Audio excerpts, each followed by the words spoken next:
CTV News at 5 with Marina Moore and Tony Rima with weather. Good evening. Thanks for joining us. Marina is off this week. We begin tonight in Timmins, where two shootings over the weekend have police looking for a suspect in one of the incidents. On July 31st, shortly after 1 a.m., officers responded to reports of gunshots in the area of Balsam Street North near 5th Avenue. One male victim was transported to the hospital and was pronounced deceased. The ensuing investigation determined that a person had been shot by another individual known to him. Officers secured the area and processed two residences and the outside areas for evidence and released to the homicide as related to the homicide investigation. 31-year-old Jason Bartley from the Toronto area was identified by police as the victim. A gun was found at the scene. Police say there is no threat to the public, and they are encouraging the suspect to turn themselves in. The second shooting happening August 1st around midnight in the Ray Street South and Wilson Avenue area. One person was killed and two others wounded. Two suspects were arrested in that shooting. Police say the incidents are not connected. Both were targeted and connected to the drug trade. Time for our first check on weather. For more details, we go to CTV's Tony Rima. And Tony, I was out of town for a couple of days and my gardens were dry. I take it we had some pretty decent weather. That's right, Ian, and good evening, everyone. It's been dry over the past few days, the odd shower or two, but that's been the extent of it. Your first weather is brought to you by CAA. Get your membership by going to getcaa.ca. Well, pockets of activity on our radar screen, and there is a chance of showers, maybe intense at times, especially in through Sault Ste. Marie, Manitoulin Island. Tomorrow morning, then that's going to move out. We're going to get some clearing skies. Temperatures, well, seasonal or above seasonal values, so not all that bad. A little later in the show, I'll have your 5-day weather forecast. Ian, it's back over to you. Thanks, Tony. Well, Kapuskasing OPP are investigating the death of two campers over the weekend. Police were notified Saturday two campers had not returned from their campsite near Gannett Lake. The area was searched and officers located the two individuals dead on Sunday. This is believed to be an isolated incident, but investigators are asking anyone who may have noticed something suspicious between Thursday, July 30th and Sunday, August 2nd to contact James Bay OPP. A fatal careless driving case from this past May in Sudbury was before a judge today. Sudbury police say a 6-year-old was killed May 19th when she was struck by a vehicle in the parking lot at Palace Place Co-op on 2nd Avenue in Middle Lake. 58-year-old Diane Leeson is charged with careless driving causing death and driving a vehicle while having cannabis readily available. She did not appear in court today, but her defense lawyer asked for 6 weeks for disclosure. The case is scheduled to be back before a judge September 15th. The child has been identified as Haven Winter K. Two people have been killed in a crash between a commercial vehicle and a moving truck south of Cochrane. It happened Sunday around 3 in the morning, about 20 kilometers south of Cochrane on Highway 11. Two people died and the driver of the commercial vehicle was taken to hospital with non-life-threatening injuries. The highway was closed all day Sunday while police investigated. No word yet on charges. Meanwhile, one person was killed in a crash involving a pickup truck and a mobility scooter on Highway 17 near landfill Side Falls Road, Sturgeon Falls. Police say a 73-year-old from the community was taken to hospital where he later died. The truck driver stayed at the scene and was uninjured. Highway 17 was closed for 5 hours roughly for the investigation. Two people have been found dead following a boating crash in Muskoka over the weekend. Provincial police say a 32-year-old man and 30-year-old woman from Toronto died on Lake Rousseau. Officers discovered a severely damaged boat resting on a rock ledge near Backenrig Bay late Friday night. The victims were recovered by the OPP's Underwater Search and Recovery Unit Saturday. The investigation to what led to the crash remains ongoing. A 43-year-old Toronto area man has been found guilty of dangerous driving, causing bodily harm and failing to stop at the scene of an accident after a crash on Highway 11 3 years ago north of Parry Sound. The driver claimed he thought he had hit an animal when in fact he had rear-ended a Harley-Davidson being driven by a registered nurse from North Bay. You can read more on this story by going to our website at ctvnews Northern Ontario.ca. Time for a quick break. Coming up on CTV News at 5, Tony has our full weather forecast. For now, let's head off to Elliott Lake, where it is looking like a beautiful day down by the water. This live shot of the boat launch coming to us courtesy of the city of Elliott Lake. Just how long will this beautiful August-like weather continue? Tony has our answers after the break. Stay with us. You're watching CTV Northern Ontario. When you see it happen, send it to CTV News. Text 10400. From your screen to ours. Text 10400. Back, everyone. Now your main weather on our forecast radar. Well, there's pockets of activity, but for the most part, above seasonal temperatures today should be anywhere between 23 to 25 degrees Celsius as a daytime high. But with the humidity, we're much warmer than that. And as you could take a look, increasing cloud cover overnight into the morning hours. You can expect some showers, and they are going to be intense at times. The temperatures, well, it's a warm one in through Sault Ste. Marie, 27 degrees, 26 for Elliott Lake.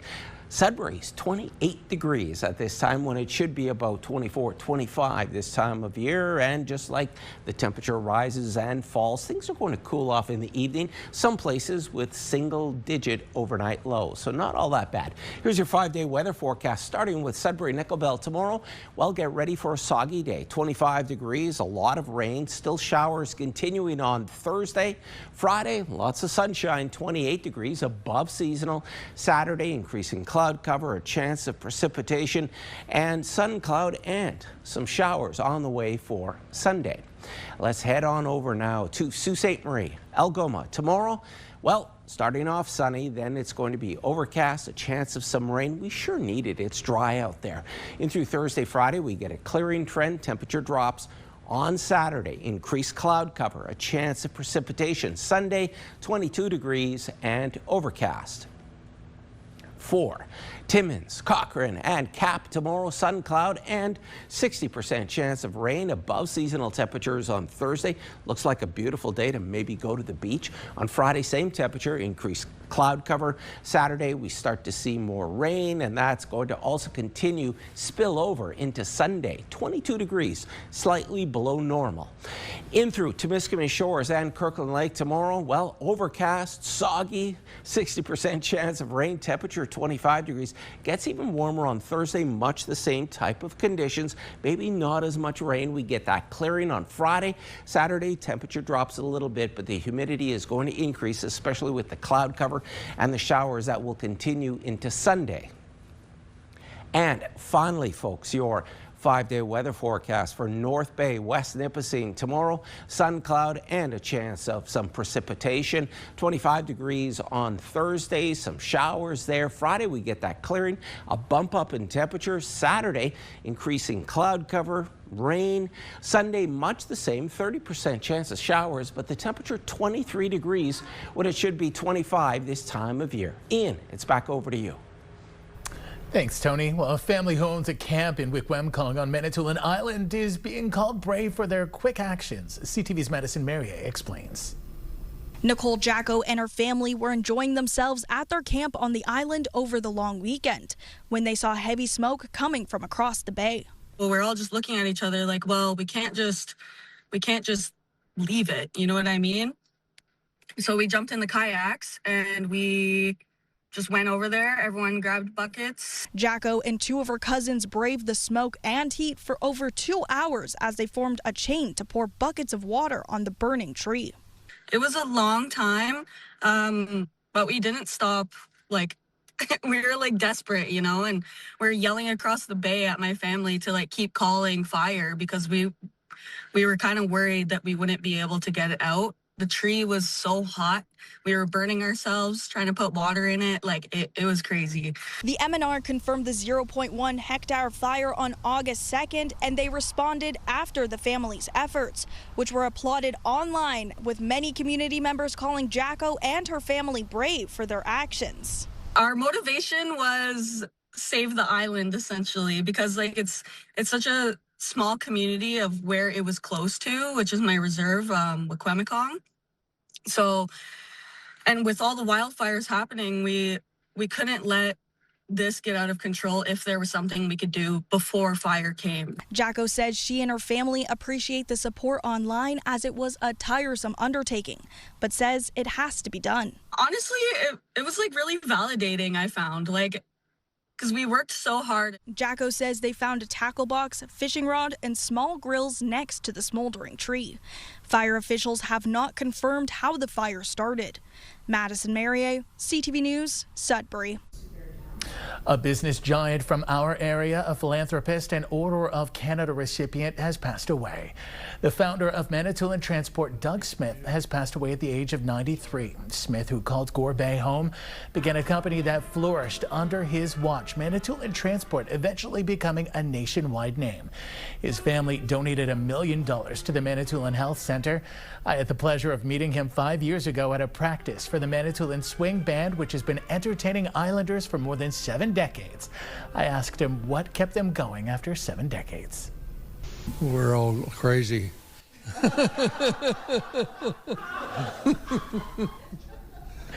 He had such a great sense of humor. The Gore Bay mayor has issued a statement. In it, he writes, "I shall never forget him and the contribution he made to the town of Gore Bay and beyond. We will all miss him very much." Doug Smith was 93 years old. May his memory be a blessing. Coming up on CTV News at 5, Amanda Hicks has a sit-down interview with one of the headliners from her Northern Voice.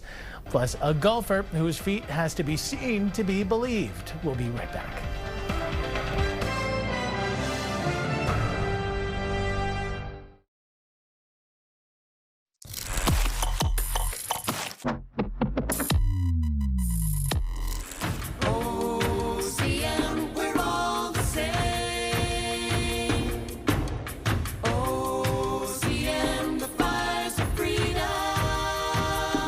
Northern Voice is a music festival dedicated to shining a spotlight on female artists from across the North, and it's taken place in Sudbury for the last 5 years.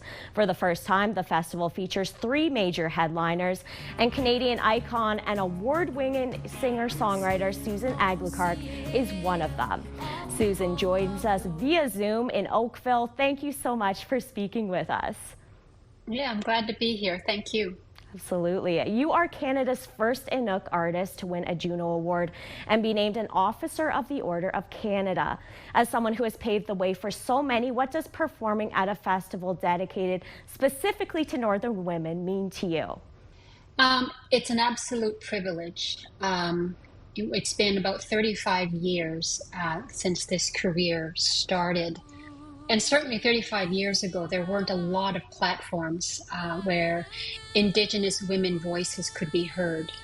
And so having access to these kinds of platforms and spaces where you know you're safe to tell your truths, because a lot of our songs are truth-telling and lived experiences and stories. And having these platforms to share all of that is an absolute privilege, especially in today's global climate. And your music has always bridged Inuktitut and English while addressing healing and Northern identity. As you perform classics like OCM, which I know is one of your favorites to perform, how has your relationship with those songs evolved over the years? I think especially now, incorporating our respective Indigenous languages is resistance, is decolonizing, is reclaiming our cultural selves, which are very important. The discovery of our cultural selves through our lens is very important when we talk about healing and reconciliation. Reconciliation will be alongside healing for some time. And language and connection to language, discovering language, our respective languages, is that last thread of connection that we had almost lost, has not been lost. We are reviving through different works, artists for artists, writing for writers, songs for singers and songwriters. That's beautifully said, Susan. And final question for you. This festival brings together legendary performers and emerging local talent. What message do you hope the next generation of female artists takes away from watching you take the stage? The saying that struck me many years ago was feel the fear and do it anyway. There's always going to be challenges. We're going to go through burnout, especially as Indigenous female voices and Indigenous artists in general. Do it anyway. Trust me. What happens at the other end of this journey is a powerful thing. Do the work that you are doing. Trust your process. That's a great message. Susan, again, we really appreciate your time today. Thank you. That was Susan Aglicarg joining us via Zoom from Oakville. She takes the stage as the headliner for Her Northern Voice Saturday, August 8th. You can find the full lineup at sudburyperformance.ca. Thanks, Amanda. A teenager from Powassan did something out on the golf course so rare, most pro golfers have never done it. He hit a pair of hole-in-ones, but as CTV's Eric Tashner tells us, how the teen scored them is what makes this story nearly impossible. 17-year-old Aiden Bahari doesn't consider himself to be much of a golfer. He only started 3 years ago, but last Wednesday was not par for the course when he pulled off the near impossible. Couldn't believe it. It doesn't really feel real still. While out with a few of his friends on Highview Golf Course, his remarkable round started on the 17th hole, which from the white tees is a short 98-yard par 3. Bahari teed off. So we saw it drop, but we all thought it went long. And then we walked up, none of my buddies saw the ball. So we checked the cup, obviously, out of instinct, and it was in there. Minutes later, after the excitement and trying to calm himself down, on the following hole, a 293-yard par 4, he grabbed his brand new driver and using the same ball, swung as hard as he could. We saw it hit the green and we were like, whatever. So we just walked up, tried to get up there as quick as possible. There was a bunch of people waiting at the clubhouse for us. So they all saw it draw. All they saw me take it out of the hole. Nobody saw it drop. I picked up the ball and nobody believed me at first. Like I started freaking out. We were at loss for words, as I am still now, and we're in absolute shock. Highview Golf Course says in the club's 40-year history, they've never had one person hit 2 holes in 1 consecutively, let alone on the same day. The course plans to etch Bahari's name on the clubhouse plaque. He's been giving people tips over the last couple of days for sure. The Professional Golf Association estimates hitting 2 standard holes in 1 in the same round occurs roughly once every 67 million rounds. But the odds of hitting 2 consecutive holes in 1 on a par 3 and par 4 are 1 in 75 billion. It's kind of still sitting in the back of my head, like, how did that even happen? Bahari hopes one day to replicate this feat, but until then, he'll just simply play through. I've been questioning it. If I kept playing golf, what would happen? But we're going to stick to hockey for now. Maybe golf will be an afterthought. Eric Tashner, CTV News, Powassan. I'm going to have to take golf lessons from him. When we return, we'll take a look at your community close-up. You're watching First at 5.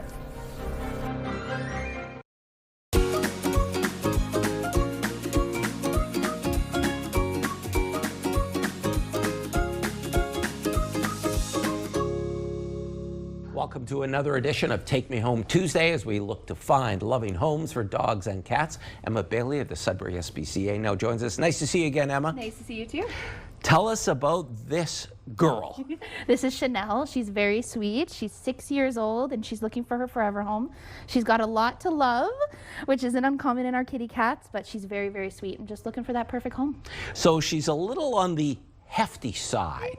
How are you going to reduce some of that weight and make her even more healthy down the road? Absolutely. We always want to keep them active. So although you can't take many cats for a walk, even though you can try if they're trained, you can keep them active in the house with games, with laser lights, with wand toys, just things to get them moving. Even moving their snacks from upstairs to downstairs just to get more steps in helps. For her, we're also working on her diet, making sure we're not having too many snacks, but working with her just to make her more comfortable too. Any sense how Chanel would be in a home with other cats or dogs? So she's untested right now, so we think a slow introduction would do good, and we're always happy to provide resources too. She's been very sweet, and we think she might need a couple days to come out of her shell, but after that we think she would do fantastic. A lot of people are home.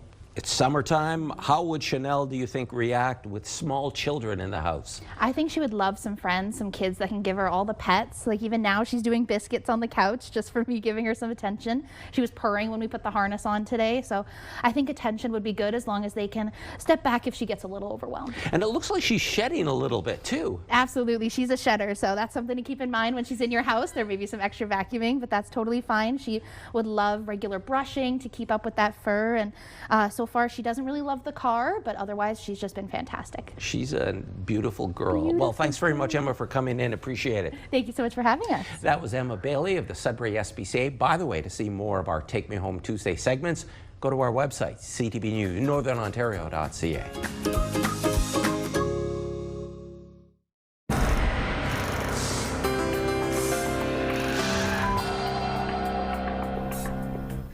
Time now for a look at our community close-up, and for that we begin in the Bonfield area, and I'm assuming that because I've never had the privilege of seeing this body of water up close. Stephanie Carlton sent us in this great picture of her weekend at Lake Nosbonsing. I hope I'm seeing that right. What a fantastic view you've got there.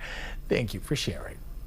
Wendy Lynn Hill saw this turtle on her walkabout at Trout Lake north of Sault Ste. Marie. Just love seeing these guys up close. Makes you glad to be a northerner. I feel like I saw a lot of wildlife this weekend. Must be that time of year. They want to enjoy the sun too. Thanks, Wendy.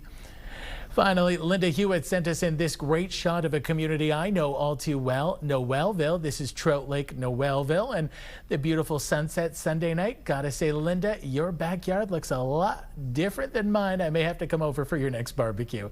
Thanks so much for sharing, Linda. If you have any pictures, videos, or events you'd like us to showcase, you can email them to us at communitycloseup@bellmedia.ca. Finally tonight, police in Sault Ste. Marie had an unusual suspect outside the station recently. A black bear climbed up a utility pole in front of the building with nowhere else to go. The bear eventually surrendered and made its own way down. Officers watched from a safe distance, then gave it a police escort off the property and back toward the woods. While black bear sightings are clearly not uncommon here, police are reminding people to give them plenty of space and never feed them. Too cute. Glad there was a happy ending there. There's more news for the North coming up at 6. For now, continue watching as we hand things over to CTV National News.